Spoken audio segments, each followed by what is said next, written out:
পারস্য উপসাগরের উত্তাল ঢেউয়ের বুকে এবার যেন ধেয়ে আসছে এক ঝড়। আকাশ সমুদ্র কাঁপিয়ে ইরান হাজির করেছে এমন এক যুদ্ধ জাহাজ যা শুনলেই কেঁপে উঠবে প্রতিপক্ষ। ঘন্টায় 215 কিলোমিটার গতির ক্ষেপণাস্ত্রবাহী জাহাজ, ইতিহাসে এই প্রথম। এই সুপার জাহাজটির ঘোষণা দিয়েছেন Islamic Revolutionary Guard Corps IRGC নৌ commander rear admiral Ali Reza Tangsiri. তিনি জানান, এটি 116 নট গতির একটি শক্তিশালী যুদ্ধ জাহাজ, যা শুধু দ্রুতগামী নয়, ক্ষেপণাস্ত্র ছোড়ার জন্য সম্পূর্ণ প্রস্তুত।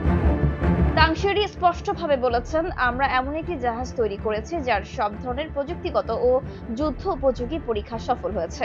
এর অর্থ এই জাহাজ এখন পুরো দস্তুর যুদ্ধের জন্য প্রস্তুত, এবং পারস্য উপসাগরে এর আগমন মানেই এক নতুন সামরিক ভারসাম্য। এই নতুন প্রযুক্তির পেছনে রয়েছে ইরানের আত্মনির্ভরশীল সামরিক নীতি। তানশিরি মনে করিয়ে দেন, একসময় ইরান একটি মাছ ধরার নৌকাও বানাতে পারত না। ইরান এখন নিজেই ক্ষেপণাস্ত্র, ড্রোন, সাবমেরিন এবং জাহাজ বানিয়ে সমুদ্রের সুরক্ষা নিশ্চিত করছে। সবচেয়ে আলোচিত জাহাজগুলোর একটি হলো শাহিদ গিরি। এটি কেবল একটি যুদ্ধ জাহাজ নয়, এটি চলমান অবস্থায় 14টি ক্ষেপণাস্ত্রবাহী ছোট জাহাজ বহন করতে পারে। বিশ্লেষকদের মতে এটি একটি ভাসমান ঘাঁটির মতো, যা একসঙ্গে আকাশ, সমুদ্র এবং ড্রোন যুদ্ধের নেতৃত্ব দিতে পারবে। তাংশিরির ভাষায়, আমরা এমন জাহাজ তৈরি করেছি যা মার্কিন যুদ্ধ জাহাজের থেকেও এগিয়ে।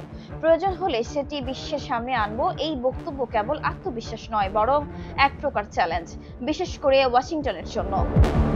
বিশ্ব রাজনীতিতে এই ঘোষণা যেমন আলোড়ন তুলেছে, তেমনি বিশ্লেষকরা বলছেন এই সুপার জাহাজ শুধু ইরানের শক্তি বৃদ্ধি করছে না, বরং মধ্যপ্রাচ্যে মার্কিন আধিপত্যকে সরাসরি চ্যালেঞ্জ জানাচ্ছে। পারস্য উপসাগরের রণকৌশল এখন আর আগের মতো থাকছে না।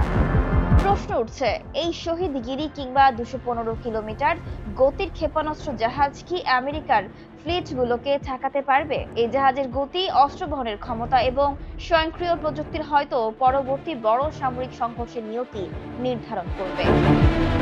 যেখানে ইউএস নেভির প্রতিটি পদক্ষেপ এখন ইয়েমেনি হুথিদের ড্রোন আর ক্ষেপণাস্ত্রের মুখোমুখি হচ্ছে, সেখানে ইরানের এমন সুপার জাহাজ মার্কিন নেতৃত্বে দুশ্চিন্তা আরো বাড়িয়ে তুলেছে। এমনকি এশিয়া থেকে আফ্রিকা পর্যন্ত মার্কিন নৌপথ এখন হুমকির মুখে।